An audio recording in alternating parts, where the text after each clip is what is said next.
사랑하는 여러분, 대한민국 사람들이 가장 싫어하는 말 하면 어떤 말이 떠오르십니까? 그 말 중에 하나는 남과 비교하는 말이라고 합니다.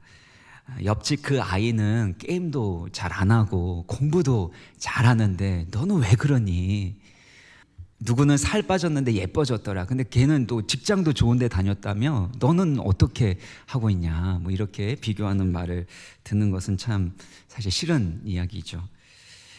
어느 여론조사 기관에서 이게 설문조사를 했는데요. 언제 배우자로부터 가장 상처를 많이 받는가? 이런 질문을 했을 때 남과 비교하는 말을 들었을 때 가장 상처를 많이 받는다라는 말이 36.4%로 가장 높았다고 합니다. 이처럼 우리가 가장 듣기 싫어하는 말이 있다면 그건 남과 비교하는 말인데, 아이러니하게도 우리는 싫어하는 만큼 비교하는 말을 많이 하게 된다는 것입니다.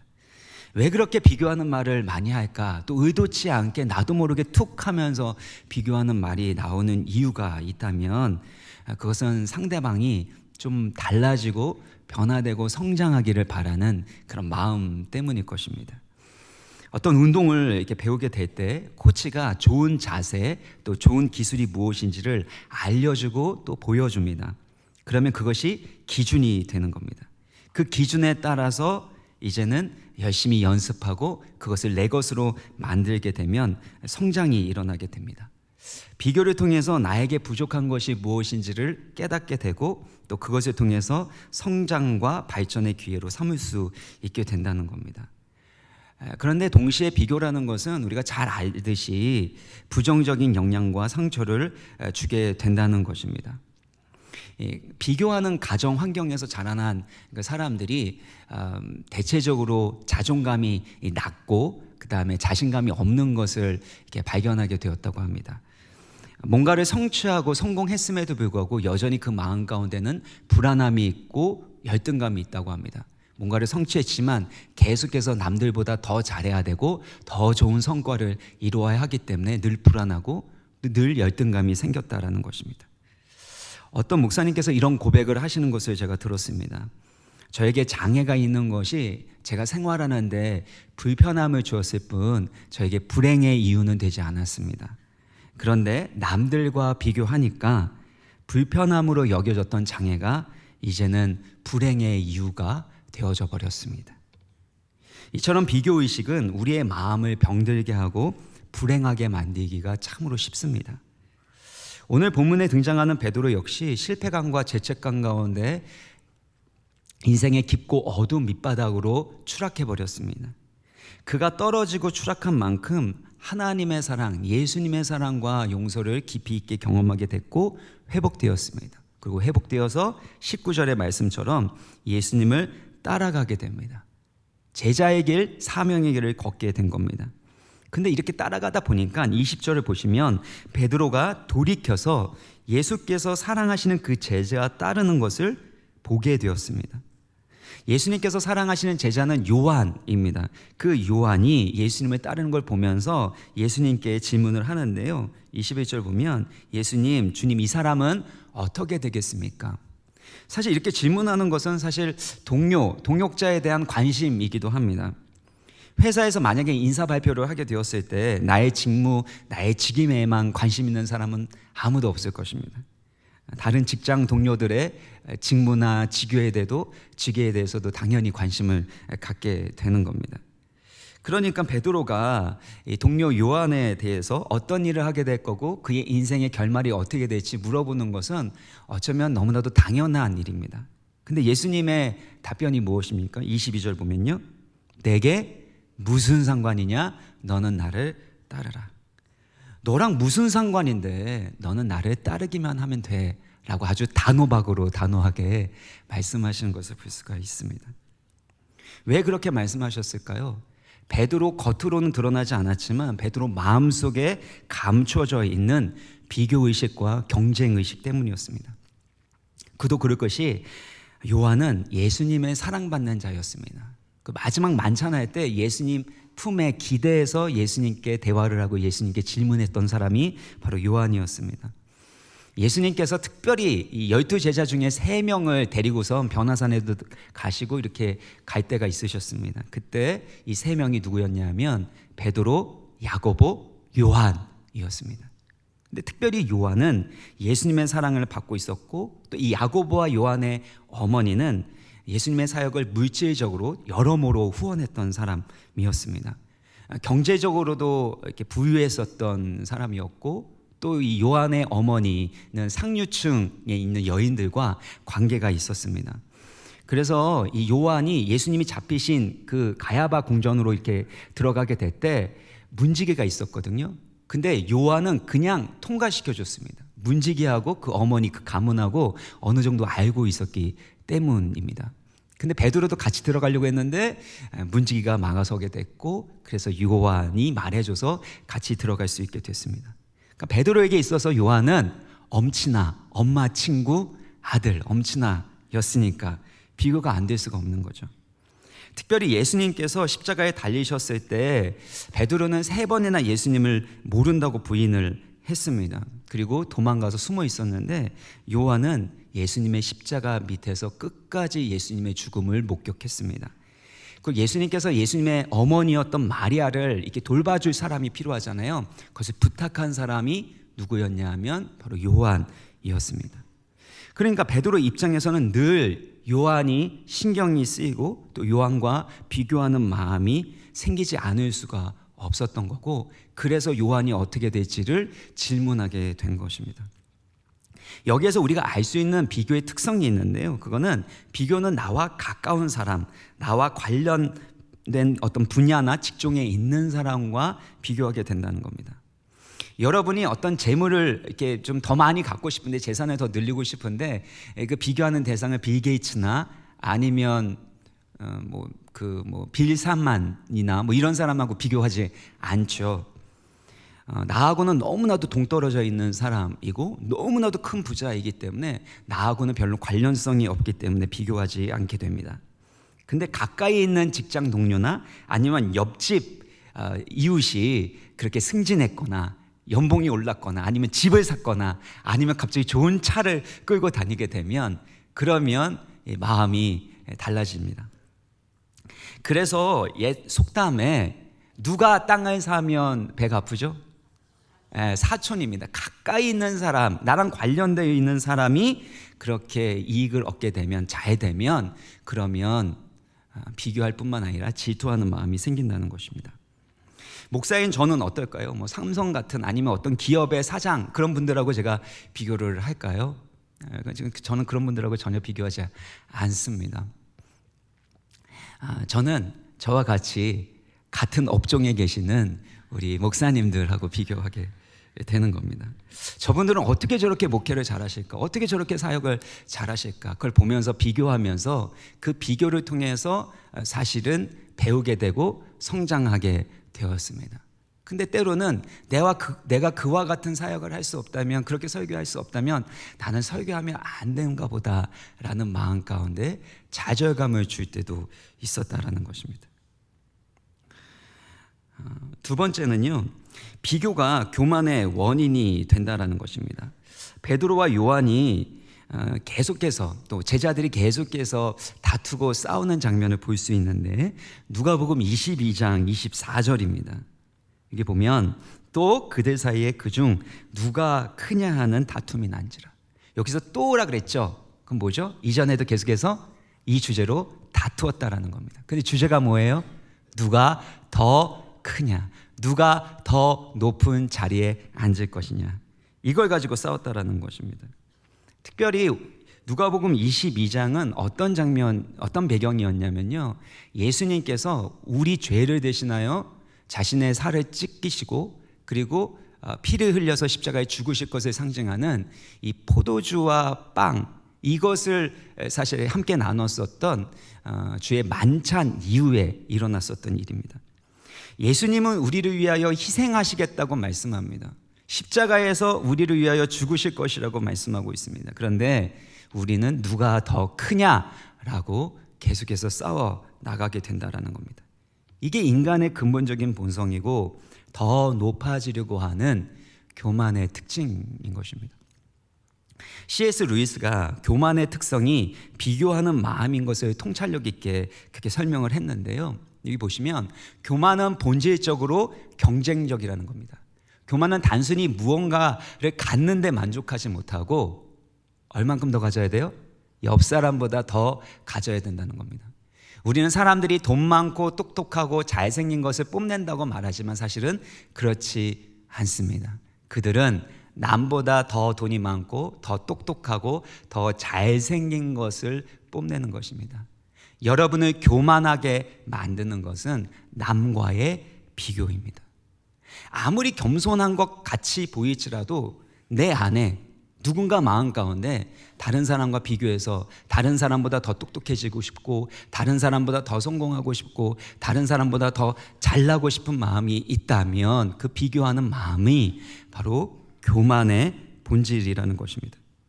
그래서 C.S. 루이스가 뭐라고 얘기했냐면요, 남들보다 우월하는 데서 오는 즐거움이 사람을 교만하게 만드는 것이다. 여기 화면에는 없지만요, 경쟁이라는 요소가 없으면 교만이 없습니다. 비교, 경쟁이 없으면 교만도 없다라고 얘기합니다. 이것을 잘 보여주는 이 본문이요, 누가복음 18장인데요. 바리새인과 세리에 대해서 예수님께서 비유를 하십니다. 근데 왜 바리새인과 세리를 비교를 했냐면 바리새인들이 이런 상태였기 때문입니다. 자기를 의롭다고 믿고 다른 사람을 멸시하는 그런 마음이 있었기 때문입니다. 누가복음 18장 11절 보면 이 바리새인들은 따로 서서 하나님께 기도합니다. 유대인들은 원래 서서 기도합니다. 그게 경건한 모습입니다. 그러면서 뭐라고 기도하냐면 나는 다른 사람들 곧 토색, 불의, 간음하는 자들과 같이 아니하고 이 세리와도 같이 아니함을 감사하나이다. 감사하는 거예요. 내가 이렇게 경건하게 살아갈 수 있어서, 이렇게 그래도 도덕적으로 살아갈 수 있어서 저렇게 죄인들과 같지 않아서 감사하다라는 겁니다. 12절을 보면요, 일에 2번씩 금식하고 소득의 11조도 드린다고 합니다. 그들의 종교적인 행위나 삶의 모습이 문제입니까? 전혀 그렇지 않습니다. 문제는 그들의 마음입니다. 그들의 비교하는 마음이에요. 감사하는 것 자체가 문제가 아니라 그 감사의 제목이 어디에서부터 나왔어요? 나보다 못한 사람, 죄 짓는 사람, 고통 가운데 있는 사람, 하나님의 구원이 필요한 그 사람과 비교해서 그들과 같지 않아서 감사합니다. 이렇게 얘기하는 겁니다. 이 정도 거룩하게 의롭게 살아갈 수 있어서 감사합니다. 그 집사보다, 그 성도보다 그래도 내가 이렇게 살 수 있어서 감사합니다. 우리가 보통 감사합니다라고 할 때 힘들고 어렵지만 나보다 더 힘들고 어려운 사람 보면서 감사할 때가 있습니다. 나보다 못한 사람, 열등하다고 느끼는 사람 보면서 위안을 받는 거고 그러면서 감사하는 겁니다. 근데 여러분 입장을 한번 바꿔서 생각해 보세요. 여러분의 불행과 여러분 가운데 힘들고 고통스러운 그 사건이 누군가에게 감사의 조건이 된다면 여러분의 마음은 어떠시겠습니까? 여러분 자녀가 와가지고요, 자기 동생 보면서 저 동생이 저렇게 막 말썽 피우고 그러지 않아서 그래서 나는 그래도 이렇게 잘 알고 있어서 그래도 감사합니다라고 하면 그 자녀 보면서 그래 너가 이렇게 훌륭하게 자라줘서 고맙다 그런 마음만 들까요? 부모의 마음은 여전히 그렇게 방황하고 때로는 반항하는 자녀들을 향해 긍휼의 마음이 있습니다. 기다리는 마음이 있습니다. 사랑하는 마음이 있습니다. 그렇다면 누군가의 불행에 대해서, 누군가의 고통에 대해서 감사의 제목으로 삼을 수는 없는 것입니다. 그 안에 뭐가 있냐면요, 나는 그 사람보다 나아, 나는 그 사람보다 낫기 때문에 참 감사해. 이것은 건강한 방식의 감사가 아닌 것입니다. 바리새인들의 문제는 감사 그 자체에 있는 것이 아니라 자기 스스로를 의롭다고 우월하다고 느끼는 그 상태에서 오는 감사와 위안이었기 때문입니다. 그래서 예수님께서 뭐라고 거기에 말씀하시냐면요, 무릇 자기를 높이는 자는 낮아지게 되고 자기를 낮추는 자는 높아지게 되리라 말씀합니다. 무슨 말씀입니까? 우리가 신앙생활을 하게 될 때, 또 하나님이 주신 축복을 누리게 될 때 반드시 가져야 되는 것은 우월감이나 열등감이 아닙니다. 남들과 비교하는 마음이 아닙니다. 하나님이 나에게 이 축복을 주신, 이 응답을 주신 그 목적과 그 하나님의 심정을 품는 것이, 그것이 너무나 중요하다는 겁니다. 사랑하는 여러분, 여러분 누구와 비교하십니까? 누구 때문에 우월감을 느끼고 누구 때문에 열등감을 느끼고 계십니까? 베드로가 예수님께 했었던 그 질문에 대해서 예수님께서 단호하게 내게 무슨 상관이냐, 너는 나를 따르라 라고 말씀한 것은 이런 비교의식이 예수님을 따르고 예수님이 주신 사명을 감당하는데 치명적인 독과 같은 역할을 하기 때문입니다. 그러면 우리 안에 있는 이 비교의식을 잘라버리고 극복하기 위해서는 어떻게 해야 될까요? 첫 번째는 나의 정체성과 하나님이 주신 사명을 절대 기준으로 삼아야 합니다. 22절을 보면은요, 예수께서 이르시되 내가 올 때까지 그를 머물게 하고자 할지라도 내게 무슨 상관이냐, 너는 나를 따르라. 요한이 어떻게 살든지 어떤 길을 가든지 그의 인생의 결말이 어떻게 되든지 그게 너와 무슨 상관이냐, 너는 나를 따르기만 하면 된다. 예수님이 베드로의 삶의 기준이 되시고 목적이 되신다라는 겁니다. 심리학자 김경일 교수가 비교하는 사람들의 근본적인 문제점에 대해서 이렇게 얘기했습니다. 비교하는 사람들의 특징이 있다면 그 사람들은 절대적인 기준이 없다라는 겁니다. 절대적인 자기 기준이 없기 때문에 계속해서 남들의 행동이나 모습들을 보면서 그것을 기준으로 삼아서 비교하는 성향을 갖는다라는 겁니다. 비교한다라는 건 기준을 만든다는 거잖아요. 아까 전에 예를 들었던 것처럼 운동을 하게 되어질 때 좋은 자세가 무엇인지, 좋은 기술이 무엇인지 바로 모델을 보여줍니다. 가르쳐 줍니다. 그리고 그것과 비교하게 되죠. 왜요? 기준을 삼기 위한 겁니다.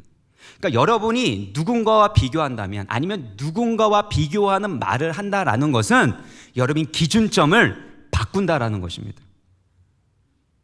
그래서 자기 기준 있는 사람들은요, 웬만해서는 비교하는 말을 잘 안 한다고 합니다. 예를 들면 차는 이 정도면 충분해. 고급 차를 타고 다니는 것 그 자체가 나의 가치를 높여주는 게 아니야. 잘 타고 다니기만 하면 되는 거지. 사업적으로 필요하기 때문에 좋은 차를 타고 다녀야 할 분들이 있다면 그 기준에 따라서 좋은 차를 타는 것뿐입니다.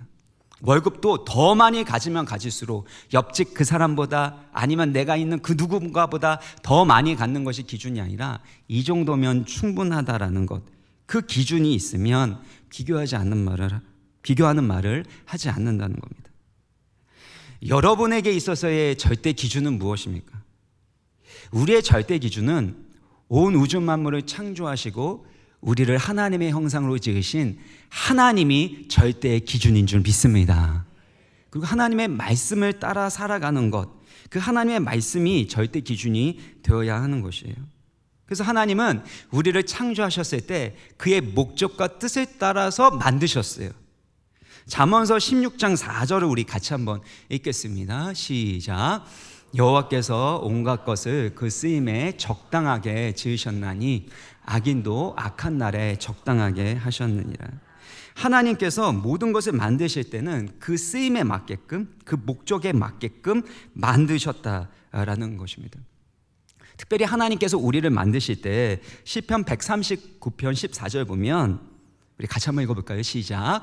내가 주께 감사하옴은 나를 지으심이 심히 기묘하심이라. 주께서 하시는 일이 기이함을 내 영혼이 잘 아나이다. 다윗이 고백하는데요, 내가 하나님께 감사하는 것은 나를 지으심이 심히 기묘하심이라는 거예요. 너무나도 놀랍고 오묘하다라는 것입니다. 그래서 하나님이 하시는 그 기이함, 이 놀라움을 내 영혼이 잘 안다고 고백하고 있습니다. 우리 한 사람 한 사람, 여러분 한 사람 한 사람은요, 하나님의 형상대로 지음받은 하나님의 걸작품인 줄 믿습니다. 하나님의 걸작품이기 때문에 비교해서는 안 되는 것입니다. 나에게 주신 그 모습 그대로, 나에게 주신 재능과 능력과 사명대로 살아가는 것, 이것이 중요하다라는 것입니다. 그런데 우리는 끊임없이 걸작품임에도 불구하고 비교합니다. 걸작품이라는, 내가 하나님의 명품이라는 확신이 없으니까 자꾸 뭘 사게 돼요? 명품을 사서 명품을 갖게 되면 내가 걸작품이고 내가 명품 인생인 것처럼 생각하는 겁니다. 명품이 나쁘다는 게 아닙니다. 여러분이 걸작품이고 명품이니까 명품 가지셔도 됩니다. 근데 만약에 여러분이 명품을 가져야지만 내가 하나님의 명품이고 걸작품이다, 그리고 사람들과 비교해서 내가 좀 더 나은 삶을 살아간다라고 한다면 명품은 여러분에게 오히려 해가 되는 것입니다. 우리는 끊임없이 비교합니다. 모든 인간은 그렇습니다. 마치 스트레스를 받지 마세요. 스트레스를 받지 않겠습니다. 그런다고 안 받나요? 비교하지 마세요. 그런다고 비교를 안 하나요? 르네상스의 3대 화가라고 불리는 미켈란젤로, 라파엘로, 레오나르도 다빈치 모두 다 뛰어난 재능을 가졌고 비교할 수 없는 예술 작품을 만들었습니다. 근데 재미있는 건 뭐냐면요, 당시에 그들이 같은 시대에 살고 있었기 때문에 서로를 지독하게 질투했다고 합니다. 근데 그들이 만든 작품을, 그 걸작품을 비교하는 것은 사실은 어리석은 것입니다. 그 작품마다 예술가의 혼과 예술성이 담겨져 있기 때문에 비교 불가인 거죠. 마찬가지입니다. 내가 하나님의 걸작품이라는 것, 내가 하나님의 존귀한 아들과 딸이라는 이 확신이 있을수록, 이것이 절대 기준이 되면 될수록 나와 남을 비교하지 않습니다. 그리고 나의 사랑하는 사람을 그 누군가와 비교하지 않을 수 있는 것입니다. 그래서 우리 가운데는 건강하고 온전한 성경적 기준, 하나님의 기준이 필요합니다. 그게 없으니까 불행하게 되는 겁니다. 여러분, 세상에서 가장 불행하고 불쌍한 사람 누구일까요? 그 중에 하나가 백설공주에 나오는 그 왕비 계모라고 생각합니다. 거울아 거울아 이 세상에서 누가 제일 예쁘니? 백설공주요. 그러니까 미쳐버리는 거죠. 사실 생각해 보세요. 뭐 나이대가 30대인지 40대인지 모릅니다. 근데 거울아 거울아 이 세상에서 누가 제일 예쁘니? 이렇게 물어볼 정도라면 엄청난 미모를 가지고 있는 사람이죠. 아마 그 나이대 40대로 말하면 40대에는 아마 미스 그 나라일 겁니다. 근데 누구랑 비교하니까 마음이 지옥이 돼요? 10대에 가장 예쁜 꽃다운 나이에 그 백설공주랑 비교하면 그 다음부터는 이제 마음이 괴로운 거죠. 40대는 40대의 아름다움이 있고 10대는 10대의 아름다움이 있습니다.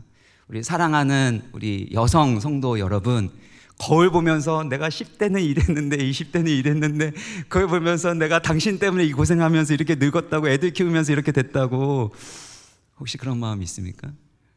예, 고생 많으셨습니다. 예, 저희 아내도 늦둥이 보면서 부쩍 젊어졌습니다. 근데 그때 나이대마다 있는 아름다움이 있는 거죠. 그 나이대마다 우리 가운데 주시는 인격적인 성숙함이 있는 것이죠. 그런데 기준을 자꾸 외적인 것에 맞추게 되면 우리는 끊임없이 불행해지는 거죠. 내가 그동안 뭐 하며 살아갔나? 내 외모는 이렇게 됐나? 자녀를 위하여, 남편을 위하여, 또 아내를 위하여 희생한 것, 그 결과는 무엇인가? 라고 자꾸 세상적인 기준, 인간적인 기준을 대면, 그러면 불행해질 수밖에 없는 것입니다. 사랑하는 여러분, 우리가 건강하게 행복하게 살아가기 위해선 하나님의 절대의 기준, 내가 하나님의 존귀한 자녀이고 걸작품인 것을 믿어야 합니다. 그 믿음으로 살게 되어질 때 우리는 하나님이 주시는 사명을 감당할 수 있는 겁니다. 베드로는 베드로답게 살고 요한은 요한답게 사는 겁니다. 두 번째는요, 내 영역이 아니라 하나님의 주권임을 인정해야 됩니다. 예수님께서 내게 무슨 상관이냐라고 이렇게 말씀한 것은요, 베드로가 신경 쓸 일이 아니라는 겁니다. 베드로와 상관없는 영역이라는 것입니다. 18절도 보면요, 베드로의 인생 자체도 본인 스스로 마음대로 움직여갈 수 없습니다. 뭐라고 말씀하세요? 젊어서는 스스로 띠뛰고 너가 원하는 대로 살아갔지만 늙어서는 남이 팔을 벌리게 할 거고, 그래서 남이 너에게 띠뛰는 대로 그렇게 너가 원하지 아니한 곳으로 데려가게 될 거야. 수동적인 삶을 살아가게 됩니다. 그런데 하나님이 기뻐하신 뜻이 이루어지게 됩니다. 그리고 하나님이 영광 받으시겠다고 말씀하세요. 베드로의 인생의 주권이 누구에게 있다는 거예요? 결국엔 하나님께 있다는 거고, 그러면 요한의 인생의 주권은 누구에게 달려있는 거예요? 하나님께 달려있다는 겁니다. 하나님이 요한의 인생을 책임지고 인도하시니까 그것은 너의 영역이 아니다, 너가 상관할 바가 아니다라고 말씀하는 겁니다. 우리가 다른 사람과 비교하지 않을 수 있는 그 비결이 있다면 그것은 그 사람의 삶의 모습은, 그 사람의 소유나 지위는 나의 영역이 아니라 하나님의 주권에 달려있다라는 것을 인정하는 것입니다. 사울이 다윗과 비교하기 시작했습니다. 시기 질투하고 결국에 그를 죽이려고 했습니다. 왜 그랬을까요? 자신의 왕권을 지키려고 했습니다. 자신의 가문이 대대로 이스라엘의 왕으로서 그렇게 지내기를 원했던 겁니다. 그런데 다윗이 그 왕권을 빼앗아 갈 것 같은 두려움이 생겼기에 그 두려움 가운데서 시기하고 질투했던 겁니다. 근데 한번 잘 생각해 보세요. 사울을 왕으로 세우신 분은 누구십니까? 하나님이시잖아요. 하나님이 사울에게 기름 부으셨습니다. 부족하고 열등한 존재였습니다. 키만 크고 사실 별로 능력도 없었기 때문에 당시에 불량배들이 어떻게 사울이 저렇게 왕이 될 수 있느냐라고 그렇게 이야기할 정도로 사실 인간적으로 봤을 때는 부족했습니다. 근데 부족한 자를 하나님의 은혜로 세우셨어요. 하나님의 주권입니다. 그러면 욕심 부리면 안 되거든요. 교만하면 안 됩니다. 비교하면 안 됩니다. 내 것이 아니기 때문입니다. 내 것이 아니라면 집착할 일이 없는 거예요. 하나님의 것이니까. 하나님의 주권이고 하나님의 영역이니까요. 그게 바로 겸손이라고 할 수 있습니다. 사무엘상 2장 6절 7절을 우리 같이 한번 읽겠습니다. 시작. 여호와는 죽이기도 하시고 살리기도 하시며 수월에 내리게도 하시고 거기에도 올리기도 하시는도다. 여호와는 가난하게도 하시고 부하게도 하시며 낮추기도 하시고 높이기도 하시는도다. 이 모든 권세가 하나님께 있음을 바로 인정하게 될 때 우리는 비교 의식으로부터 자유케 될 수 있는 것입니다. 그래서 종교개혁자 마틴 루터는요, 겸손에 대해서 이렇게 얘기합니다. 겸손이란 하나님께서 하나님 되시도록 결단하시는 거예요. 겸손이라는 건요, 하나님이 하나님 되시는 거예요. 하나님께 모든 주권이 있다라는 것을 인정하는 겁니다. 우리가 가지고 있는 재물, 사업, 건강, 직분, 그 모든 것들, 관계 다 하나님께서 맡겨주신 겁니다. 잠시 맡겨주신 겁니다. 어쩌면 조금 길게 맡겨주신 것일 수도 있습니다. 모두 다 사명을 감당하도록 맡겨주신 겁니다. 세 번째는 하나님이 주신 것에 만족하고 감사해야 합니다. 전도서 4장 4절 보면은요, 왜 우리가 노력하고 성취하는지에 대해서 가르쳐 주는데, 온갖 노력과 성취는 바로 사람끼리 갖는 경쟁심에서 비롯되는 것임을 나는 깨달았다. 새 번역이거든요. 왜 그토록 열심히 살고 뭔가를 성취하고 성공하려고 한대요? 사람들끼리 갖는 비교의식, 경쟁심에서 비롯되는 것인데 이것 또한 헛되고 바람을 잡으려는 것과 같다라는 겁니다. 우리가 살아가는 원동력이 경쟁심이라면 이것은 하나님의 뜻에서 멀어지게 되는 건강하지 못한 것입니다. 로렌스 피터 박사가요, 피터의 원리라는 것을 말했습니다. 이 로렌스 피터라는 이 박사가 얘기했었던 이 관찰해 보니까 사람들이 능력 밖의 수준까지 승진하고 성공하는 것을 관찰하게 되었다라는 겁니다. 능력 밖의 수준에까지 승진하고 성공한 걸 보니까 그 사람 안에 야망이 있었고 경쟁심이 강했기 때문이라는 거예요. 그래서 월급을 조금 더 많이 주고 더 높은 위치에 올려준다고 하면 그러면 그 자리가 나에게 맞는지, 그리고 내가 그것을 감당할 수 있는 능력이 되는지를 살펴보지 않고 일단은 그것을 선택한다는 겁니다. 그리고 자신의 능력과 힘에 벅찬 일이라는 것을 알게 되면서 감당할 수 없기 때문에 더 열심히 하다 보면 나중에 혈압이 높아지게 되고 건강이 상하게 됩니다. 안 되는 것들을 만들어 나가는 과정 가운데서 누군가에게 강압을 하고 협박도 하게 되고 그 과정 가운데 관계가 깨어지게 됩니다. 일이 너무나도 중요하다 보니까 그 일을 감당해야 되니까 결국엔 가정을 소홀하게 여기게 되고 결혼 생활의 위기가 찾아오게 되는 것을 발견하게 됐다는 겁니다. 목회자들도 마찬가지고 모든 사람들도 마찬가지입니다. 내가 감당할 수 있는 이상의 것을 욕심내면 안 되는 것입니다. 베드로는 베드로에게 주신 사명대로, 베드로에게 주신 능력대로 쓰임 받으면 되는 겁니다. 요한은 요한에게 주신 사명대로, 요한에게 주신 능력대로 쓰임 받으면 됩니다. 비교하면 안 된다라는 거예요. 근데 문제는 뭐냐면 우리는 더 많이, 남들보다 더 많이 갖고 싶고 남들만큼, 저 사람이 가진 만큼 가지려고 하는 마음이 있다라는 겁니다. 그렇게 더 많이 요구하고 더 많이 가지려고 하는 것은 사실은 복이 되는 것이 아니라 재난이 되는 것이죠. 달란트 비유에서도 마찬가지입니다. 5달란트, 2달란트, 1달란트를 맡겨주셨어요. 1달란트 받은 사람은 왜 내 가운데 5달란트 안 맡겨주신 거야? 그래서 열등감을 느끼고 그래서 아무것도 안 했다. 근데 여러분 잘 보세요. 주인이 하나님께서 어떻게 달란트를 나눠주셨어요? 무엇을 따라서? 재능대로입니다. 능력대로. 달란트를 탈란트, 재능이라고 우리가 잘못 이해하는 경우가 있는데요. 아닙니다. 달란트는 어떻게 보면 책임, 사명이라고 말할 수 있습니다. 근데 그 책임과 사명, 달란트를 무엇을 따라 나눠주신대요? 감당할 수 있는 능력을 따라서, 재능을 따라서 맡겨주셨다라는 것입니다. 그래서 하나님께서 우리 가운데 주신 그것은 거기에 나름대로의 이유와 뜻이 있다라는 것입니다. 그래서 하나님이 주신 것에 감사하고 만족하면서 살아가는 것이 필요합니다. 근데 그것에 만족하고 감사하지 못하면 어떻게 되냐면 자꾸 비교하는 거예요. 남들은 저것을 가졌는데, 저 위치에 있었는데, 저런 일을 하는데 왜 나는 못하는 거야? 라고 그렇게 원망하고 불평하게 되는 거죠. 그때마다 필요한 것은요, 하나님이 주시는 것만 받으려고 하는 겁니다. 아브라함과 롯이 다툼이 일어나게 됐어요. 재물이 불어나게 되니까 롯의 목자들이 더 좋은 풀을 양들에게, 가축들에게 먹이기 위해서 했습니다. 그때 아브라함이 양보하거든요. 어떻게 양보할 수 있었을까요? 롯을 사랑하기 때문이기도 하지만 아브라함은 자기가 이렇게 부유해진 것, 이 모든 것이 하나님이 주셨기 때문이라는 게 거라는 거죠.